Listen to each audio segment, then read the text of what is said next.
Join us as we sail from Texas to the Caribbean. 3 summers, 3 legs, and the biggest adventure of our lives.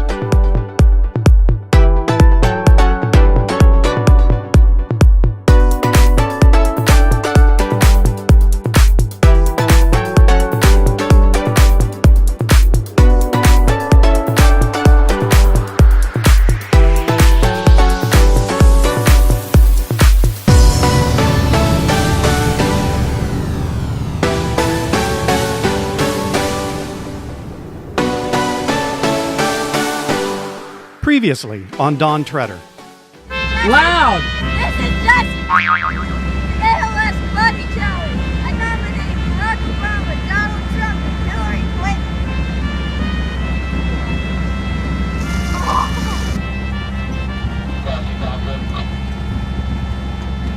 Don Treader, go ahead. Hey, 6 no better to go there. People can run straight through. Once you get Bayou way, you just slack that. Perfect. Thank you very much, sir. Hey, good buddy. Looking for a pass on the 1. Hawk just caught a fish right over there. But at this point, the verdict is the iPad is awesome. I highly recommend it. 5 smacks for you.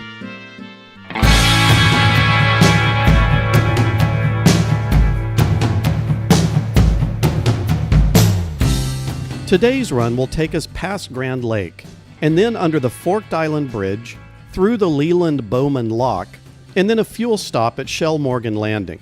Finally, we plan to continue on to an anchorage at Bayou Petite, Anse. Pardon my French.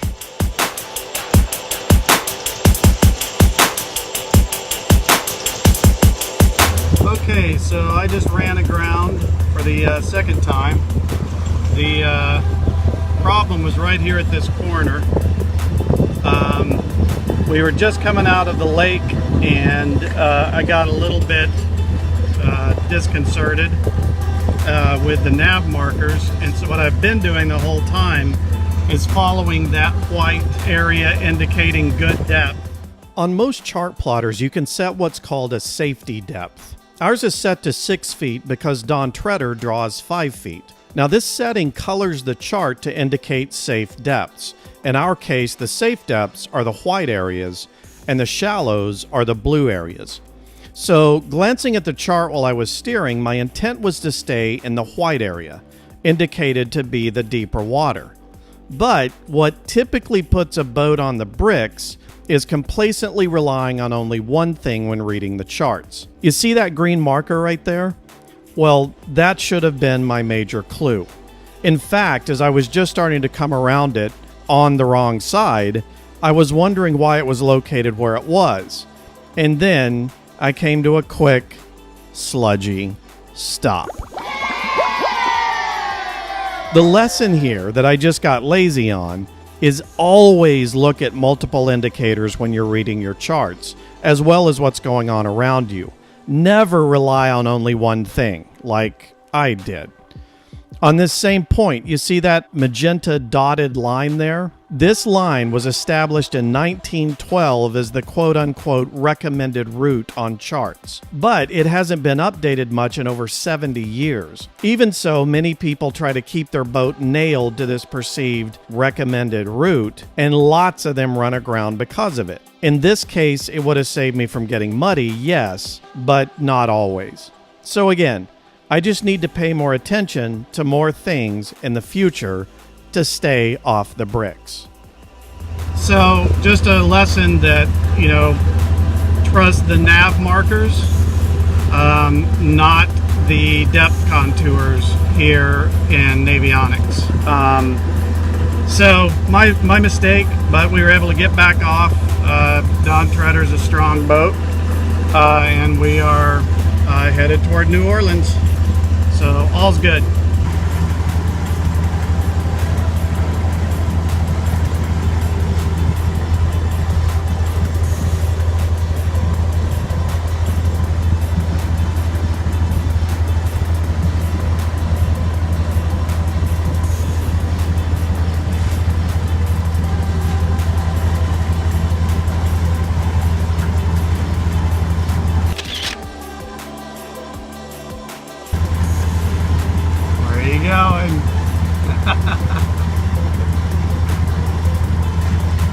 Quinn is down below.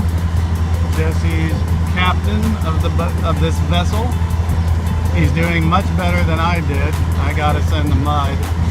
He's keeping us out.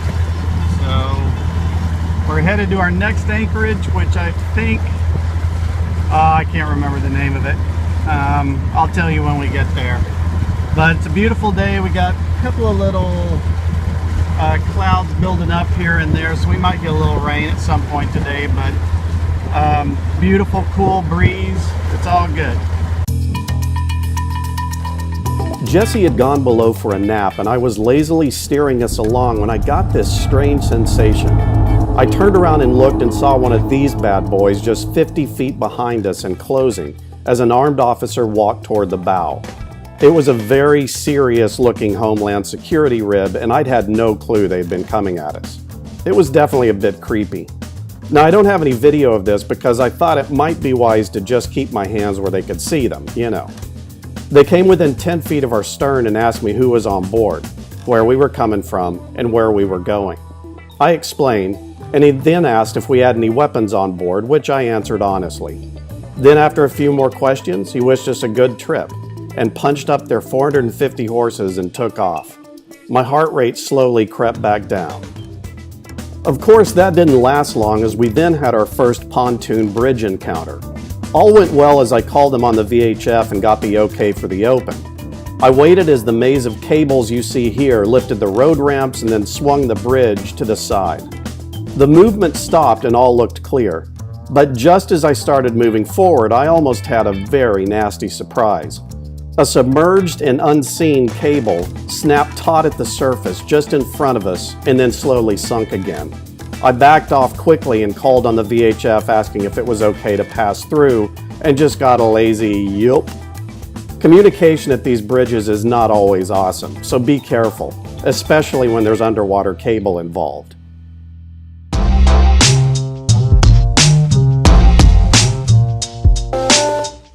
don't know if you can see them, but they're pink flamingos right there in the tree.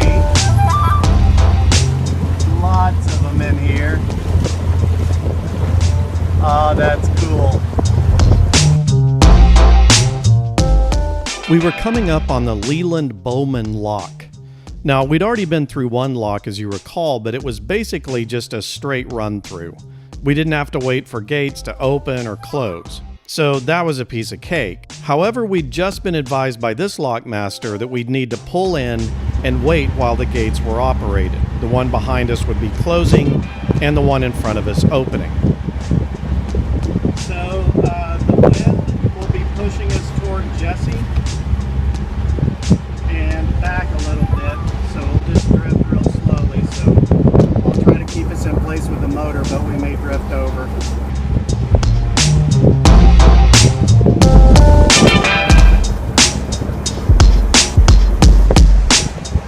Now, the challenge in all this was this bad boy. We had a barge behind us that the lockmaster wanted us to make room for in the lock. We'd go through together. Also, we were directed not to tie up on the wall once we were in, so I'd have to keep us in place between the gate and the barge with current and no speed. I was nervous.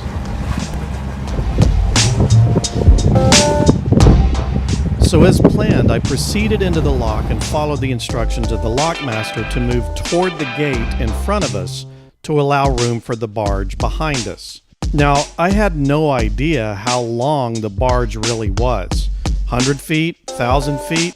I didn't know. So I figured I'd snug up pretty close to the gate. But then the lockmaster told me I was too close to the gate and that I needed to back up. So, as I did that, the current kicked the bow off and started getting us sideways. Then the lockmaster comes on and tells me not to get sideways. You think, Mr. Lockmaster? So as all this was going on, I gave her some throttle trying to straighten us up and did a pretty good job, but we were starting to get close to the barge now. So this was really starting to suck. Thankfully, the gate slowly opened and I could start easing forward. Not the cleanest operation, but we made it. Geek Zone. Welcome to another Geek Zone segment. I've decided to change things up a little bit. What I'm going to do now is in the Carib trip videos, I'll just give you a kind of an overall quick summary of the things that we'll be covering in the Geek Zone.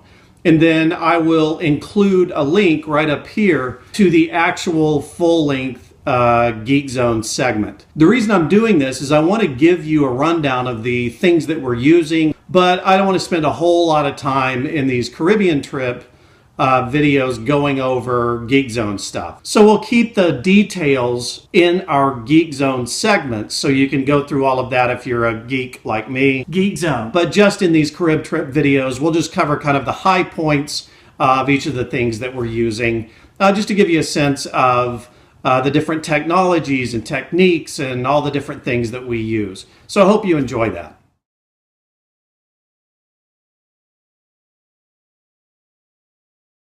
I'm going to go over some of the apps that we use for all different kinds of things boating. We have iPads, we have iPhones, so pretty much all Apple iDevices throughout our boat. So the way we split up the use of the iPad compared to the iPhones on board is essentially we keep the iPads really focused on onboard navigation. The iPhones, on the other hand, we have all different kinds of apps in addition to the navigation and weather apps that we have on the iPads. We also have things like, the logs and different kinds of weather radar and just different pieces of information that we need on an ongoing kind of quick check basis. So I'll quickly run through some of these different apps and kind of show you how they work. And then, like I said earlier, we'll go through them in more detail on the actual Geek Zone segment linked here.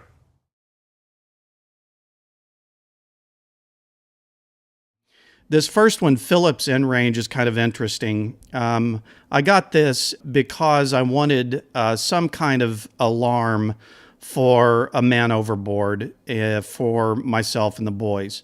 So the way that this works is each of us have a little tab. It's just an RF radio tab device, Bluetooth, that we have on our PFDs. These tabs are waterproof, and so what you can do is set a range for that device, and once it gets beyond the range from the device to your phone that's monitoring it, it will sound an alarm on that device. So another one here that I've used a lot, and I really recommend this app, it's great, is this logbook app. This is what we use through the entire trip. I'll just kind of scroll down through it here. And you can see, you can add logs for each time you turn the motor on or each time you moor at a marina or anchor your boat. Every time you're under sail. So I'll just click into, for example, this mooring.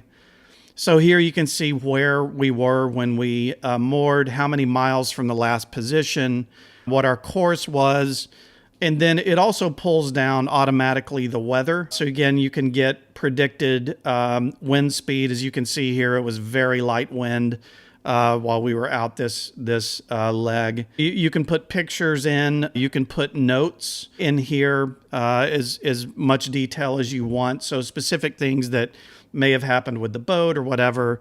And then you can monitor with inputs for fresh water, battery, fuel, gray water. And then you can share it via Twitter or email. So it's really a super cool app. So let me go back here. My Radar Pro, I'll go ahead and open that. That was something we use a lot while we're out sailing, especially offshore.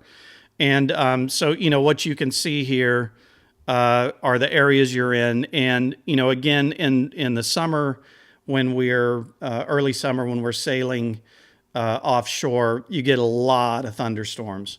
And so this is just a great tool for kind of seeing those thunderstorms move in on you. Now, again, you need to be in cell range, but I was always amazed that, sometimes even up to 10 miles offshore, we could still get cell service. So we use this quite a bit. And then also you see Uber there. We used Uber all the time and love it. It's just fantastic way to get around. You also see Pocket Grib. Now we use a different grib application on the MacBook called Zygrib, and it's free and it's fantastic. Pocket Grib is, kind of a scaled down version of that. So this is handy if you want to get kind of more generalized weather. But if you want a lot of detail, Zygrib is a way to go, and I'll show you that app later on in one of the other videos. The marine radar there is something we're looking at. I'm actually going to do a test of the DRS-4W. Furuno is sending me a unit for evaluation and testing, and then I'm going to do a write-up and video of that. It looks like a fantastic tool, especially for a boat like ours where we are really pretty much full wireless and iDevice centric. So these are the typical applications we would use while we were underway. I was amazed at how good the cellular service was throughout the entire ICW, and really even quite a ways, a few miles offshore around the Florida coast. So we were able to check weather radar quite often. The only time it really faded out is when we would get, I'd say maybe 3 to 5 miles offshore. So obviously we lost cellular connection when we were crossing from Panama City down to Tampa. But for the rest of the time, man, we had full radar, full connectivity. It was really amazing. I had no expectations that we would have coverage like that throughout the trip. So the phones really came in handy in that regard. We were fully connected for most of our trip.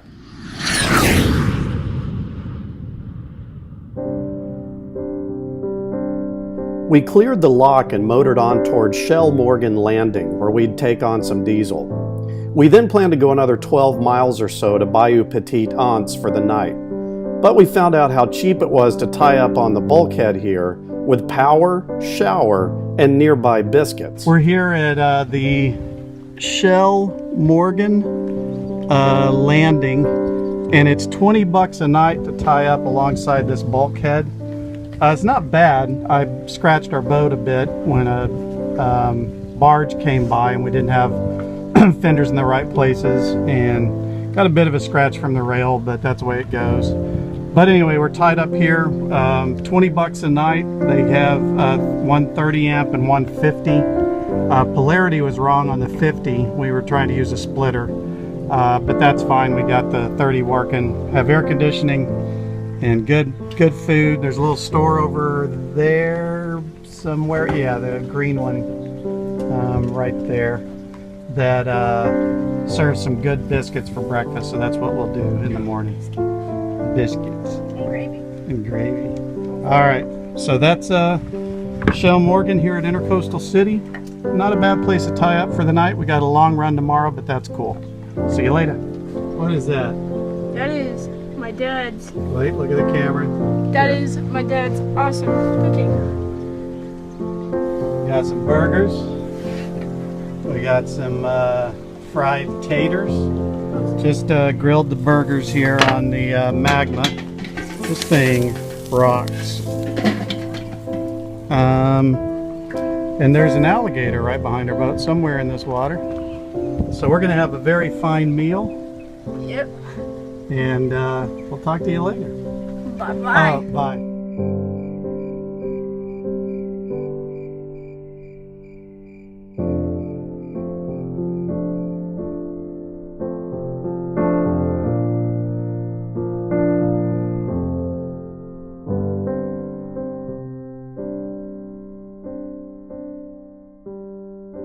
Hey everyone!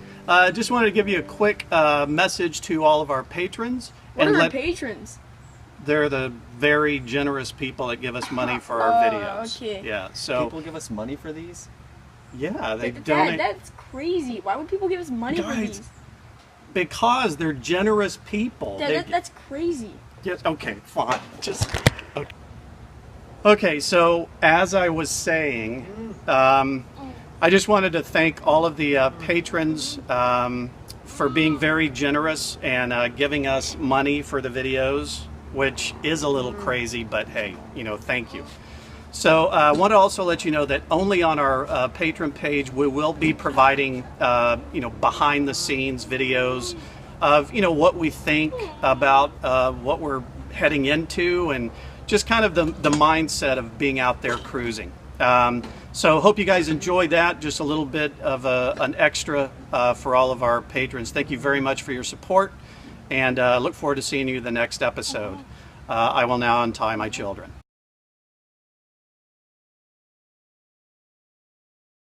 Hit the like and subscribe button. Don't forget to smash that subscribe button. Smash that like button in the face. Yeah, I'll make that next video if we get 10,000 likes.